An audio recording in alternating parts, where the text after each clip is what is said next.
Assalamualaikum warahmatullahi wabarakatuh. Alhamdulillahilladzi alafa baina qulubina fa asbahna bi ni'matihi ikhwana. Asyhadu an la ilaha illallah wahdahu la syarika lah wa asyhadu anna Muhammadan 'abduhu wa rasuluhu mab'uutsun rahmatan lil 'alamin. وقال تعالى يا أيها الذين آمنوا اتقوا الله حق تقاته ولا تموتن إلا وأنتم مسلمون. وقال تعالى في آية أخرى يا أيها الذين آمنوا اتقوا الله وقولوا قولا سديدا يصلح لكم أعمالكم ويغفر لكم ذنوبكم ومن يطع الله ورسوله فقد فاز فوزا عظيما. Alhamdulillah, atas kudrah dan iradah Allah Subhanahu wa taala pada malam hari ini bisa bertemu kembali di Masjid Al-Mujahidin, merupakan memori tersendiri tempat ini bagi saya karena ya, banyak teman-teman guru X untuk pekerjaan di AIK ya. Mudah-mudahan selawat dan salam tercurah limpahkan kepada qudwatun hasanah Sayyidina Muhammad sallallahu alaihi wasallam wa ala alihi wa ashabihi wa man tabi'ahum bi ihsanin ila yaumil. Hadirin rahimani rahimakumullah, tak terasa kita sudah masuk ke malam ke-11 ya. Semoga menjadi mereka yang mengawali bulan puasanya di hari Kamis. Kita sudah malam ke-11. Mudah-mudahan Allah senantiasa menerima segala amal ibadah saum Ramadan kita, dan Allah tetap memberikan fisik kita, kesehatan kita, sehingga kita bisa menunaikan penuh satu bulan Ramadan. Hadirin rahimani rahimakumullah, rasanya kebersamaan ini kita ingin tidak hanya ada di dunia, tetapi kebersamaan itu kita sampai ke surganya Allah. Ada sebetulnya di dalam surah Ar-Ra'd ya, surat ke-13. Bapak Ibu bisa melihat dimulai ayat ke-18. Di situ digambarkan bagaimana keluarga itu bisa bertemu lagi nanti di akhirat, tentu di tempat yang mulia adalah surga Allah Subhanahu wa taala. Kenapa ini penting? Ya, biar tahu syarat-syaratnya gitu ya. Jadi kalau kurang lebih adik-adik yang suka bikin cerita ini ya, judulnya Reuni di Surga gitu ya. Reuni. Re itu kembali, uni itu satu. Jadi kalau reuni itu bersatu kembali. Kita mengenal ada Uni Emirat Arab, berarti gabungan dari Emirat Arab. Ada Uni Eropa. Apa maksudnya? Negara-negara yang ada di Eropa bersatu padu untuk membuat satu mata uang namanya euro. Ini reuni. Tanggung-tanggung yang kita reunikan adalah keluarga besarnya kita. Kakek, nenek, ayah, ibu, anak, dan keturunan ke bawahnya. Nah, apa yang menjadi syarat pertama? Nah, ada di dalam surah Ar-Ra'd ayat 18. A'udzubillahi minasyaitonir rajim. Lilladzina istajabu li rabbihimul husna. Kata yustajabu itu berasal dari kata ajaba yang artinya menjawab. Menjawab Allah Subhanahu wa taala berarti patuh.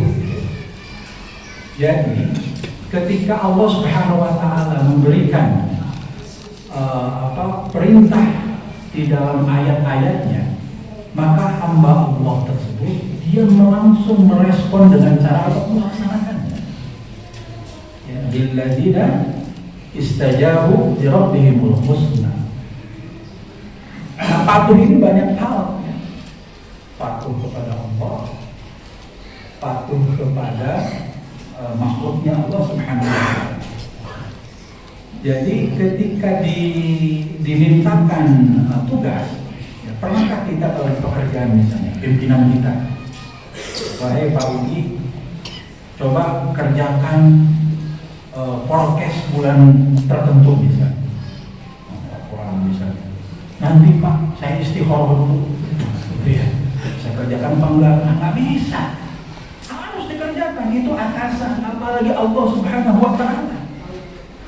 Dia yang sudah memiliki aturan-aturan yang tentu kadarnya kita harus bisa melaksanakan dengan apa? Tentu dengan ilmu. Jadi seorang tidak akan mampu mengerjakan segala apa yang Allah perintahkan kalau tidak ada ilmunya. Ya. Yang pertama patuh. Ya.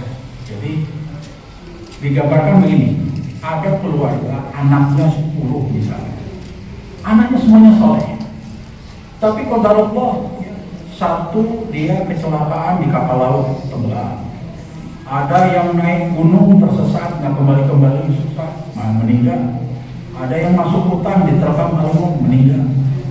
Satu saat apakah kemudian mereka akan bertemu? Kalau lihat ayat ini ketemu insyaallah. Ya. Jadi apalagi kita dalam kondisi yang biasa-biasa saja, tidak ekstrim seperti itu, begitu ya. Nah, targetnya apa? Bagaimana kurikulum Ramadan sekarang tahun ini harus berbeda dengan tahun kemarin. Ya, kalau ada usia kita 50 tahun, potong masa balik misalnya 12 tahun, ada 38 tahun kali kita dihitung oleh Allah Subhanahu wa Ta'ala nilai puasa kita. Sudahkah kualitas puasa kita itu lebih baik daripada tahun kemarin? Yang bisa menjawab Bapak Ibu sekalian. Gitu ya. Nah, ibarat saya kemarin rasa-rasanya hanya apa? Jadi dari ini saya melihat potret remaja sekarang. Mereka itu beraktivitas setelah Isya. Itu bahkan seluruh malam mereka habiskan. Dengan apa? Dengan kegiatan mereka. Ada yang Mobile Legend, ada yang segala macam. Ya kan nggak ada misalnya. Nah, kalau asik-asik saya sholat tahajud dulu gitu. Jarang gitu. Jadi mungkin bisa jadi anak yang soleh dikondisionkan supaya menyadarkan anak-anaknya itu. Ketika subuh Pak, ada habis tuh. Dia asar, zuhur bangun hanya sholat kemudian tidur lagi. Asar sholat tidur lagi. Akhirnya sepanjang hari puasa itu tidur. Yang khawatir sekarang begitu. Nah, gimana supaya mereka bisa mengisi tanpa kita memaksakan secara tidak langsung? Nah, makanya harus menarik, diprogramkan tahun ini. Ya. Kemudian di dalam ayat yang ke-20, alladzina yufuna bi ahdillahi wa la yanquduna al-mitsaq. Artinya orang yang berjanji ya atas segala apa yang sudah dia janjikan itu ya, dan berkeadilan ujungnya ya. Kadang begini, kita kan paham di dalam surah ayat kelima ya, ya ayyuhalladzina amanu aufu bil 'uqud, hai orang beriman penuhilah janji-janji kalian. Nah, tadi sebut bahwa janji itu tidak hanya kepada Allah Subhanahu wa Ta'ala. Jenis apapun manusia di dunia ini, sesungguhnya kalau dia tahu ketika di alam Nuh 50.000 tahun yang lalu itu sudah bersaksi di hadapan Allah lewat surat Al-A'raf itu ya. Alastum bi rabbikum, semua ruh itu qalu bala syahidna. Betul ya Allah, engkau adalah Rabb kami. Tapi kemudian setelah lahir dunia ada yang Nasrani, ada yang Majusi, ada yang Yahudi dan seterusnya. Ya. Kenapa itu bisa terjadi? Karena dia lupa dengan janjinya. Lantas bagaimana dengan orang-orang yang bukan Muslim atau non-Muslim? Nah, itu pada derajat tertentu dia sudah memiliki akal. Nah, makanya hidayah Allah Subhanahu wa Ta'ala itu bisa turun dengan kehendaknya, atau memang hidayah itu harus dicari. Bapak Ibu pernah melihatnya di YouTube misalnya, ada orang Barat ya, orang Eropa sana, coba diperdengarkan, ada orang Barat sendiri yang sudah beragama Muslim, disuruh mendengarkan di earphone-nya. Ternyata yang di earphone itu adalah suara Imam Sudais membacakan Al-Quran. Ada yang amazing, ada yang menarik. Nah, ini fitrah betulnya. Fitratul Islam itu sesungguhnya akan ada kepada siapa saja. Jadi pada proses tertentu seseorang itu akan mengalami masa matangnya. Warasikhuna fil ilmi yaquluna, amanna kullun min indi rabbina. Sudah derajat kematangannya orang pasti akan.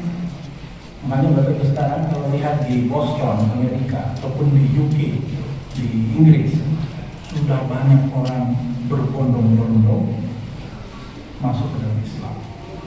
Mereka sudah kebal dengan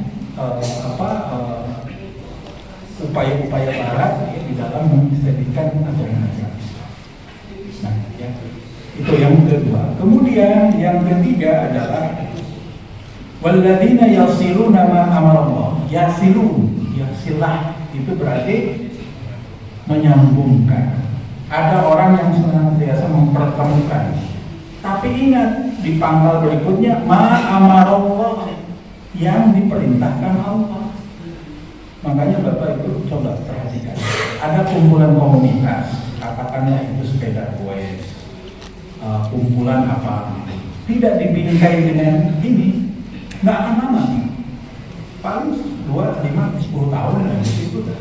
Apalagi udah masuk penyakit, asam urat, wah udah gabung lagi. Tetapi yang inilah, ketika yasilunnya itu adalah ma amarallah, dibingkai dengan aturan Allah, komunitas DKM misalnya, itu hidup terus karena saling mendoakan kan. Allahumma ighfir lil muslimina wal muslimat wal mu'minin, seterusnya. Bahkan pada saat sholat, pada saat tahiyat, assalamu alaina wa ala ibadillahis sholihin. Sholihin siapa? Orang-orang soleh. Pernahkah Bapak memikirkan suapan nasi yang kita makan pada saat sahur tadi masuk ke dalam kerongkongan kita, masuk ke dalam perut kita, dan kita menjadi energi dan kita bisa kuat puasa atas jasa siapa? Petani kan? Nah, gimana cara upaya balas budi kita kepada petani? Soalnya kita niatkan assalamu alaina wa ala ibadillahi sholih. Jadi pertahukan hati-hati kita, ahli masjid ini sama-sama mendoakan. Itulah yang justru yang akan langgeng. Bahkan insya Allah dalam keterangan hadis yang lain, dia bisa memberikan saksi syafaat. Ya. Sering beberapa penceramah menyampaikan, saksikanlah kalau Anda tidak mendapati saya di surga sementara kamu ada di surga, mintakan kepada Allah, carilah nama saya. Jadi saya beritahu sih. Apalagi kalau kita dapat syafaat uzma dari Rasulullah SAW. Ini orang kayaknya udah naga-naganya udah masuk neraka. Tapi karena dapat syafaat uzma dari Rasulullah, nggak jadi. Ya itu ya. Kemudian wa yakhafuna su'al hisab. Yakhafu dari takut akan hisab Allah Subhanahu wa ta'ala. Dulu matematika zaman sekarang istilahnya itu. Dulu matematika namanya ilmu hisab. Ya, bukan ilmu hisab. Ilmu hisab itu dihitung, Pak. Jadi ngeri banget. Allah Subhanahu wa ta'ala itu sangat teliti dan rinci apa yang kita lakukan, baik yang besar ataupun kecil. Nah, takutnya orang yang beriman itu tidak terbelenggu dengan tempat, waktu, dan keadaan. Ketika dia melakukan umroh ya, ataupun haji, dia ingin menunaikan arba'in 40 kali rakaat tidak ketinggalan sampai kaki itu sudah belah-belah, diseret-seret, walaupun sakit dia paksa. Kenapa? Takut kepada Allah Subhanahu wa ta'ala. Tapi ketika pulang ke Indonesia, takutnya itu kok berkurang. Apa lain Allah yang kita sembah ketika di Madinah dan Mekah dengan Allah yang kita sembah di sini? Apakah lain ketika kita berkecukupan harta, ya, kemudian kita minta kepada Allah dengan ketika kita berkekurangan? Nah, jadi dasar takutnya itu tidak dibatasi oleh ruang dan waktu. Jadi kalau di masjid itu rasanya ahli surga, cerita tentang kebaikan beliau. Tapi di batas pintu masjid ada orang, hey guys, saya berangkat. Lupa lagi tadi ilmu yang tadi. Nah ini adalah bagian bagaimana melatih khauf ini. Bahkan para ulama zaman dahulu itu ya bukan melebih-lebihkan. Di rumahnya itu selalu ada apa? Satu batu nisan, dua bernamakan dirinya, dan kain kafan. Ya. Jadi ada orang Pak Ibu sekalian diberikan ceramah berapa kali nggak takut, nggak sadar-sadar. Wah tentang hukum kemaksiatan yang merajalela, nggak takut. Tapi ketika dengan kematian, kafal maut wal mau'idhah, cukuplah kematian itu menjadi pelajaran. Kan ini manusia itu. Lau kana ibnu Adam wadiyan min dhahab, ketika Allah Subhanahu wa taala diberikan sebuah lembah terbuat dari emas, apakah cukup kepada Allah? Cukup ya Allah, alhamdulillah dapat emas satu lembah. Enggak, dia akan melihat tamanna wadiyan akhar. Ya Allah berikan aku lembah satu lagi. Manusia. Kapan dia itu merasa puas? Kapan? Hatta tamla fahu ila turab. Kalau sudah mulutnya disumbat dengan meninggal baru. Jangan sampai seperti itu ya. Kemudian walladzina sabaru ibtigha'a wajhi rabbihim. Nah ini perkara sabar. Terkadang gini Pak, kalau sabar ketika orang tua meninggal, sabar ketika benda-benda yang kita cintai hilang, itu sesungguhnya bukan sabar yang nomor tinggi. Kesabaran tingkat rendah. Karena kesabaran itu ada tiga tingkatan. Yang pertama adalah sabar melakukan ibadah kepada Allah Subhanahu wa taala. Di saat orang sedang tidur nyenyak-nyenyak, dia ambil wudu, sholat tegak kepada Allah Subhanahu wa taala. Apa itu? Sabar. Maunya sih tidur juga.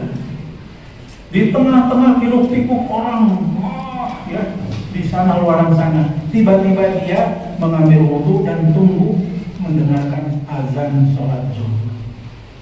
Itu perlu kesabaran. Di saat orang banyak makan, ajakan, party dan segala macamnya, dia tetap bersabar karena dia sedang melakukan saum sunnah misalnya. Sampai maghrib gitu, ada kan bergeser di tengah hari, baru ada yang ngajak makan, batalin aja dah, gitu ya. Nah, jadi sabar itu memang ada tingkatannya. Kedua adalah sabar meninggalkan kemaksiatan kepada Allah Subhanahu wa taala. Kalau itu jelas ya. Di depan mata Pak. Ya, ini pengalaman terbaik. Ini kesepakatan misalnya di forum juga jelas, ketuk palu, tak gitu ya. Mestinya kan kalau pejabat publik itu dewan itu adalah sebagai wasit. Tiba-tiba wasit jadi pemain. Di belakang kong-kalimbong gimana supaya tetap perda itu nggak usah disahkan. Ya, olah berapa orang anggotanya, berapa nomor rekeningnya. Itu adalah bagaimana kita bisa bersabar. Kan itu kemaksiatan ketika kita mencederai hukum, ya, dicederai masalah. Nah yang ketiga adalah sabar karena ditinggal kemalangan, ditinggal kehilangan dan seterusnya. Jadi Bapak Ibu sekalian, ketika poin-poin itu sudah ada pada diri kita, insya Allah nampak-nampaknya kita akan masuk syarat. Kemudian syarat keberapa ini? Keenam, wa aqamus shalah, mendirikan sholat. Allah tidak mengatakan dalam ayat ini walladzina yusallun, orang yang sholat, enggak, tetapi mendirikan sholat. Maknanya apa Pak? Gerakan sholat ketika ruku, sujud, kemudian duduk di antara dua sujud, kemudian tahiyat itu bagaimana itu bisa menjelma di kehidupan setelah sholat. Karena ada hadis begini, awal ma yuhasabu alaihi al-abdu yawmal qiyamah as-salat, fa in saluhat saluhat sa'iru amalihi, fa in fasadat fasadat sa'iru amalihi. hadis riwayat Imam At-Tabrani. Ya. Barang siapa yang sholatnya baik, perkara amal yang pertama dihisab di yaumil qiyamah itu adalah sholat. Barang siapa yang sholatnya baik, akan niscaya amal-amalnya baik. Tapi jika pun sholatnya buruk, maka amal-amalnya buruk. Itu standarnya, Pak. Jadi kalaulah kita, kok kita masih gampangan ya kepengaruhi orang, disuruh mudah emosi, jangan-jangan indikatornya sholat kita belum baik. Ya. Kan ada beberapa kali kan Rasulullah SAW itu menyuruh sahabat ketika sholat ulangi lagi sampai 3 kali. Rupanya apa? Bukan gerakan sholatnya, Pak. Wudunya salah. Suruh ulang lagi, dikajarin dulu yang benar sampai betul-betul paripurna sholatnya. Ya, jadi mendirikan sholat itu tidak hanya kaifiatnya, tapi setelah sholat itu bagaimana bisa menjelma. Ketika at-tahiyatus shalawatut thayyibatu ya lillah, semua segala penghormatan, kebaikan, ya, doa-doa, ya. Nah, itu kita sudah bermunajat kepada Allah. Ketika di luar lupa, gimana supaya ingat lagi? Makanya saya lebih setuju bukan ceramah sebetulnya, siraman rohani. Jadi rohani itu hati kita itu sering disiram biar nggak kering. Nggak kira kalau hanya untuk bapak-bapak hanya mengandalkan sholat Jumat misalnya, dengerin wasiat ittaqullaha haqqa tuqatih, kan harusnya imam khotib itu dengan menggelegar terus jamaah begini, itu yang sebetulnya begitu. Ketika ittaqullah, padahal satu-satunya sekali dalam sepekan itu paling tidak kalimat wasiat takwa sekali di hari Jumat. Tapi pun kalau mengandalkan kurang. Itu kajian apa sore subuh demi untuk menjaga hati kita, ya. Wa aqamu sholata wa anfiqu mimma razaqnahum sirran wa alaniyah, dan menginfakkan hartanya ya baik secara sirriah ya diam-diam, apa tulis hamba Allah saja, atau wa alaniyah terang-terangan. Jangan sampai begini, kenapa nggak infak? Saya kalau infak ditulis itu sambil ria. Terus gimana? Saya jadi nggak infak, Pak. Betul kan? Ya. Jadi infak itu boleh, Pak. Disebutkan namanya boleh. Tapi motivasinya adalah untuk memberikan motivasi kepada yang lain. Oh, Bapak Fulan sekian ribu rupiah, Bapak Fulan masih sekian. Bulan depan ternyata meningkat, oh berarti tingkat pendapatan sudah naik dan seterusnya. Nah, apa? Jadi yang salah itu tidak infak-infak karena alasan ria. Gitu. Karena apa Bapak Ibu sekalian? Manusia itu punya lintasan. Ketika ada lintasan, oh saya yang paling gede ini infaknya, istighfar. Kan manusia itu memang begitu.